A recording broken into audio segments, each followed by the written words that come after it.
Magandang araw, no, mga kakotsero. Ito na naman po ang inyong lingkod na si Jigs na magbibigay sa inyo ng giya ngayong araw ng linggo. Ngayon po ay October 5, 2025, no? At ang start time po ng karera po natin ay alas 2 ng hapon. Meron po tayong 7 magagandang karera. Uulitin ko po, itong aking giya ay purely review and analysis ko lamang at walang halong information. Simulan na po natin. Race number 1, dito po magsisimula ang winner take all. Pilracom rating based handicap system, race class 4, 42 to 56 split. Distance is 1,400 meters. Meron po tayo 11 kalahok. Dito po, no, binalik na sa may gamay sa kanya, Boss Uno Lester De Jesus, no. Kaya lang mayroon pong ako nakikita mga mabibilis dito, no, pwedeng lumutya sa kanya. At sa tingin ko mukhang hindi pa uunahin ni C Rice tong si Boss Uno, no. Gamay po ni Patty Dilema. May isa pang mabilis po diyan, si Believe in Me, no. Pwede mag-pressure sa kanya na pwede magbigay ng daan sa mga deremate, lalo na yung napakababa sa laban ditong numero 4 High Intensity na sa ni Marlon Cañete. Gamay niya po ito, si High Intensity. Ang tingin ko magbibigay ng magandang laban po sa kanya yung numero 3 na Batang After 7 na sa ni RC Baldonido. Ito talking horse kay RC Baldonido to, at may preba rin pong 1.26 media yan. Sa tingin ko, magandang diado po yan. At yung numero 5, isasama ko na rin, baka mapabayaan sa unahan, syempre, no? Sakay ni Patty. Although andyan din si Grand Jackpot, tingin ko kaya niya ere niya. Maganda numero, nasa gitna. Si Rice, no? Kursunada ko lang pong dihado yan. Kaya sa race number 1, ang pili ko po, doon po ako sa numero 4, High Intensity. Panigundo ko naman po, numero 3, Batang After 7. At isasama ko pong pandiado, numero 5, C Rice. Sa race number 2, dito po magsisimula ang pick 6. The 2025 Pilracom PCSO Anniversary Race. Ang distansya po ay 1,800 meters. Meron po tayo 5 kalahok. Although dito marami nandiyan yung mabilis sa Worshipful Master Batang Manda, no? Pero ako, dahil nag-uulan ngayon, basa ang pista, tulad na sinabi ko, ibang klase pagka maputik ito, si Batang Manda. Magaling sa putik. Kaya para sa akin, itong race number 2, sosolohin ko na po yan, numero 3, Batang Manda. Sa race number 3, dito po magsisimula ang pick 5. Pilracom rating based handicap system, race class for 42 to 56 split. Distance is 1,400 meters. Meron po tayong 7 kalahok. Dito sa laban na ito, no, possible scenario, pwede pong mauna sila Constatic at Queen Marchesa. Ito si Queen Marchesa, no, medyo impresibo po yung panalo niya nakaraan, no. Nagprueba po ng 1.24 media po ito sa distansyang 1,400 meters. At patuloy siya nag-uumento. Although andyan yung Dream Girl na mga imported din, at itong si Sir Aladdin naman nakaraan na segundo po. Sakay ni JB Guerra, borderline, medyo malakas lang po ang laban. Sa tingin ko may mga panalo din po yan, at lalo na itong generative, no, sakay ni Jeffrey Bakaykay, no. Sila po yung list ng mga imported na sa tingin ko may mga panalo. Pero para sa akin po, itong karerang ito, ang napupusuan ko po pa rin dyan, yung nag-uumento, numero 7, Queen Marchesa.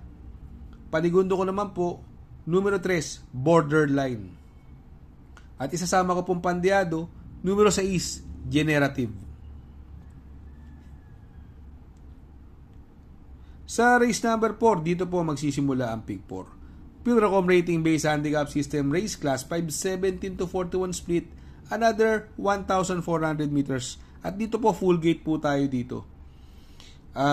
Dito, no, ang pansin ko lang po, mahaba ang distansya ngayon, maraming mabilis. Andyan si Don Pedro, Space Jam, si Made for Trophy, puro mabibilis po yan.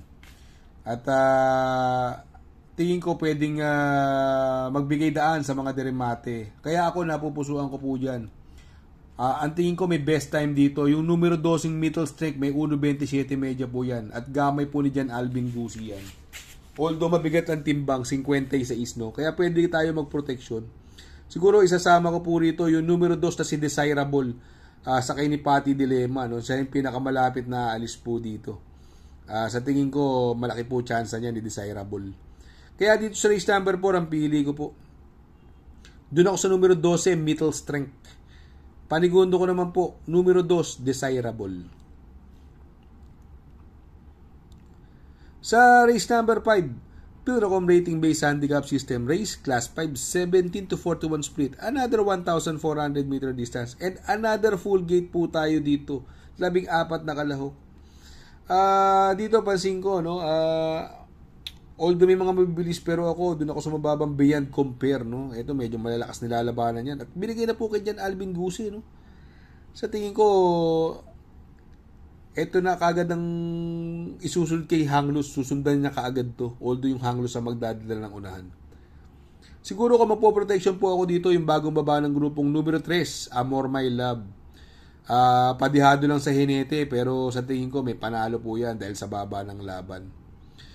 Siguro kung magpo-protection po ako rito, ito, idol ko kasi yung hinete nito eh. Magaling to, parang Bobok Domingo to sa ibabaw eh. Bumibit-bit ng kabayo eh. Yung si JR Sargent de Ocampo, no? Yung numero 12 Wallop. Itong si Wallop eh, na tersero na rin po ito nung sinakyan ni JR Sargent de Ocampo. Mukhang meron na po yung kabayong yan. Magandang dihado po yan. Kaya dito sa race number 5 ang pili ko po. Doon po ako sa numero 9 Beyond Compare. Panigundo ko naman po numero 3 Amor My Love. At isasama ko pang bandiyado numero 12 Wallop. Sa race number 6 sa penultimate race, Pilracom Rating Based Handicap System Race, Class 4, 42 to 56 split, another 1,400 meters distance. At dito po may 11 kalahok. Dito napupusuan ko po rito yung tinalo ni Frosty Raven na kaan, medyo na madali lang ito eh. Si Dakota Elegance. Marami kasing mabibilis dito, andyan si Coming Early. Ito si Coming Early, nilucha niyan si Rice. Bagamat may mga mabibilis din dyan, andyan po si Manny for Gabriel. Yan ang mga pwedeng humabol po sa kanya, no? Siguro pwedeng mapabor pa rin kay Dakota Elegance nung laban na to, although napakabigat din po ng timbang 56, no? Kaya syempre magpo-protection po tayo dyan. Siguro dahil maganda rin ang numero 8, title holder sa kay ni Joel Shego, no? Yan ang sa tingin kong magandang pang-protection dyan, no?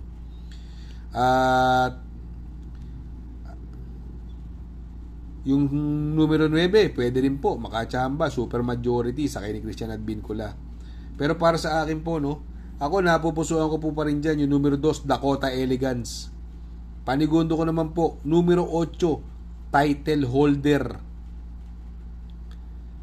At isasama ko pong pandiyado, numero 1, Coming Early. Sa race number 7, sa last and final race, Pilracom Rating Based Handicap System Race, Class 5, 17 to 41 split. Distance is 1,400 meters at another full gate po tayo. At dito po sa kailang to, anybody's race. Dito po, no, napupusuan ko po rito yung numero 12 River South, no, sa kay ni King Flores. Although hindi siya natimbang nakaraan, pero mababa po sa laban, no. Ang tingin ko magbibigay ng magandang laban sa kanya po rito yung numero 13 Blame the Ghost na sa kay ni Jackie Joel Shego. At kung gusto niyo naman ng protection, pwede niyo pong isama yung Step Bell at si Popoy N. Basha. Pero ako, mas gusto ko si Popoy N. Basha dahil Jeffrey Bakay kayan sakay. Kaya dito sa race number 7 ang pili ko po. Doon ako sa numero 12 River South. Panigundo ko naman po numero 13 Blame the Ghost. At isasama ko pang pandiyado, numero 7, Popoy N. Basha. Shoutout nga pala kay Sir Pax ng Barkadahan OTV. Located po siya sa 1139 New Antipolo Street, Corner Vargas. Malapit lang po sa Abad Santos, yung bagong ginawang tulay. Very convenient and attentive po ang mga tao. Pwede po kayong mag-EB at party while betting on racing. Shoutout kay Sir Arnel Mendoza. Please support his channel. Shoutout po, Sir Arnel Mendoza. Good luck mga kakutsero. Sana po matapat ang ating giya at yung mga nakasunod. Sana po ay magsitama po kayo.